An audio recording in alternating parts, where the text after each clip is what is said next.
All right, on to the last little part of section 8.8. Tests for convergence and divergence. So in just a minute here, we're going to be looking at the integral from pi to infinity of 1 plus sine x over x squared dx.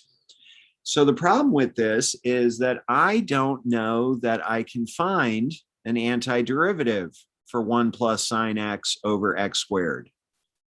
Maybe I can, maybe I can't. I'm honestly not sure. I'm actually not that confident that I can.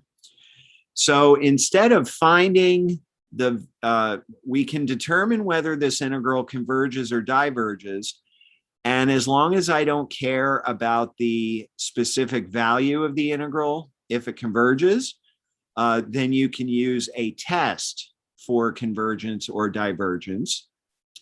So let me explain how this works. I'm going to show you the theorem, and then I'm going to show you some pictures that kind of explain it. This is called Theorem 2, the direct comparison test. We're going to have a chapter 10 version of this also. If f and g are continuous functions on the interval from a to infinity, with 0 less than or equal f of x less than or equal g of x on that interval, then the integral from a to infinity of f of x dx converges if the integral from a to infinity of g of x dx converges.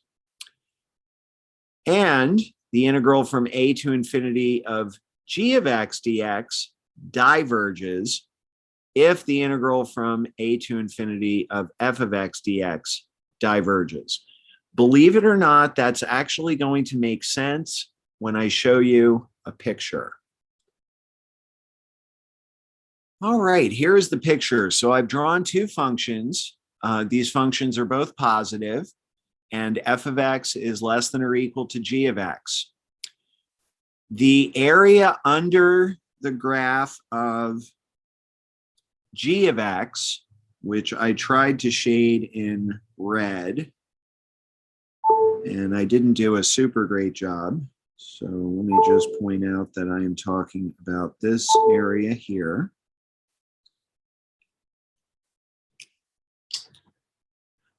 If that area is finite, then the smaller blue area under the graph of f of x also has to be finite. And that is what part 1 of that theorem was saying. On the other hand, all right, I forgot to label these graphs, but the smaller one again is y equals f of x. The larger one is y equals g of x. Suppose you know that the area under f of x is infinite. I'm talking about this area here. Well, then the even larger area under the graph of g of x also has to be infinite. And that's what this theorem is saying. Now, the trick with this theorem is that it only works in these two ways. So if you can find a larger function where the integral converges, then you know that your integral converges. Or if you can find a smaller integral that diverges, then you know your integral diverges.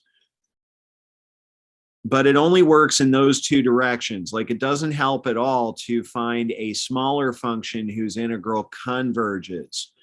So you almost have to have an idea ahead of time whether you think your integral is going to converge or diverge, because that will help you pick the function that you're going to compare it to.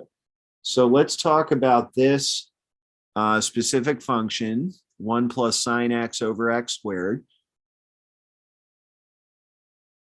Okay, so here is the trick. Whenever you see a sine or a cosine, it's a pretty safe bet that they're going to use the fact that sine and cosine are both bounded between -1 and 1. So I'm going to use that fact on this function because sine x is between -1 and 1. That means that 1 plus sine x is between 0 and 2. So not only does that give me that 1 plus sine x over x squared is non-negative, it also tells me that 1 plus sine x over x squared is less than or equal to 2 over x squared. And I'm pretty sure that when we integrate that function from pi to infinity, that integral is going to converge, right? It kind of falls in the category of that dx over x to the p that we talked about near the beginning. Okay, so this is limit as b approaches infinity, integral pi to b. Let's write this as 2x to the -2. Okay, so that antiderivative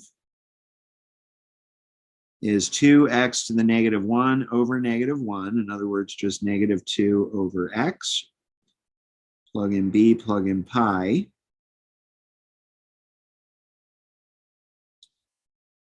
And that's going to give me the limit as b approaches infinity of -2 over b minus -2 over pi. As b approaches infinity, -2 over b approaches 0. The value of this integral is 2 over pi.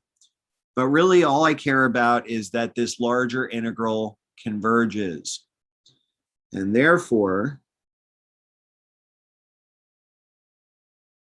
the integral from pi to infinity, 1 plus sine x over x squared,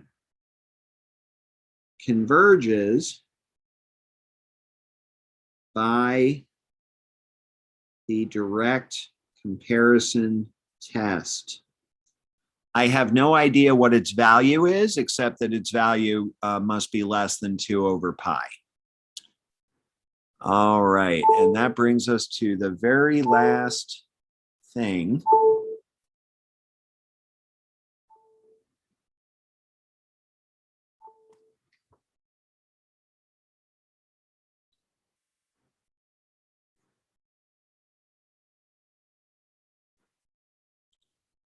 Which is the limit comparison test.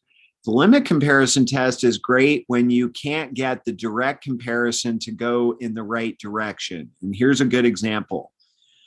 Suppose we're looking at the integral from 1 to infinity of 1 over e to the x minus 2 to the x dx. I have no idea how to find an antiderivative for that. So suppose I tried to compare it to the integral from 1 to infinity, 1 over e to the x. Well,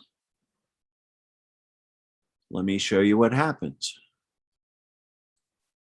Because 1 over e to the x minus 2 to the x has the smaller denominator, that makes it the larger expression. So now let's see what can we figure out about the integral from 1 to infinity of 1 over e to the x. That is the limit as b approaches infinity of integral 1 to b. And let's call this e to the -x dx. That antiderivative is -e to the -x. So I plug in b, plug in 1. And what I get is the limit as b approaches infinity, -e to the -b, which I'm going to write as -1 over e to the b, minus -e to the -1. As b approaches infinity, e to the b just blows up, increases without bound, makes this fraction get closer and closer to 0. Okay, and that is actually bad news, I'm afraid, because it means when it comes to comparing this integral to this integral converges. So this is one of the scenarios where the direct comparison test doesn't tell me anything. Okay, because what is larger than a finite area? Well, it could be a larger finite area or it could be an infinite area. So when that happens, you can try what's called the limit comparison test. So let me show you what that says. It's a little bit more general than the direct comparison test. If you have two positive functions, f and g, that are continuous on the interval from a to infinity, and the limit as x approaches infinity of f of x over g of x is equal to L, where L is a finite positive number, then what that means is that the two integrals of f of x and g of x from a to infinity either both converge or both diverge, all right? The idea is this limit coming out to a finite positive number tells me that the two functions are sort of proportional to each other. One of them is not much bigger or much smaller than the other one. They're proportional is really the best word. Okay, so I'm going to try this on the two integrals that we were just looking at. All right, so we need to look at the limit as x approaches infinity of g of x, which is 1 over e to the x minus 2 to the x, over g of x, which is 1 over e to the x. All right, so instead of dividing by 1 over e to the x, I'll multiply by e to the x over 1. Makes this complex fraction just e to the x over e to the x minus 2 to the x. This is one of those limits, and you saw some of these in your L'Hopital's rule homework, where you could try to use L'Hopital's rule, but you will just end up going around and around in circles, okay? So here's what I'm going to do instead. I'm going to do a sneaky little trick. I am going to multiply the top and the bottom of this fraction by 1 over e to the x. This is just one of those tricks that you pick up as you do this more and more and more often. And that is going to make this fraction, the numerator will be 1, and the denominator will be e to the x divided by e to the x, which is 1, and then 2 to the x divided by e to the x, which I am going to write as 2 over e to the power x. Now, if I let x go off to infinity, the only thing that you need to know about the number e is that it is bigger than 2, which means this fraction here, this whole fraction is less than 1. So you take a fraction that's less than 1 and you put it to a great big gigantic power, it is going to disappear. So this thing is going to go off towards 0. This limit is equal to 1. And so what you want to say now is something like, since the integral from 1 to infinity of 1 over e to the x converges, and you will have to show that, we already showed it,